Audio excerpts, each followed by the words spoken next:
नमस्कार शेतकरी मित्रांनो, कृषी माहिती योजना या यूट्यूब चॅनलवरती सर्वांचं एकदा स्वागत। संपूर्ण मालाचे अपडेट, बाजारभाव व नवनवीन सरकारी योजना आपण दाखवत असतो।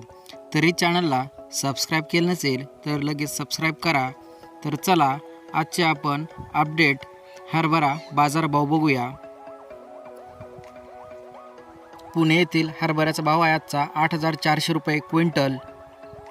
जळगाव मसावत इथला आहे 5,250 रुपये क्विंटल।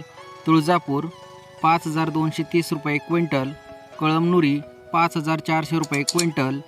हिंगोली खानेगाव नाका 5,250 रुपये क्विंटल। मंठ्याचा भाव आहे 5,150 रुपये क्विंटल। लासलगाव निफाड 5,400 रुपये क्विंटल। वरुड राजुरा बाजार 5,325 रुपये क्विंटल। तळोदा 6,200 रुपये क्विंटल। तासगाव 5,580 रुपये क्विंटल। अहिल्यानगर 7,150 रुपये क्विंटल। शहादा 6,811 रुपये क्विंटल। अशा प्रकारे आपणही आपल्या जिल्ह्यातील व तालुक्यातील बाजारभाव कमेंटद्वारा अवश्य कळवा व शेअर करायला विसरू नका। धन्यवाद।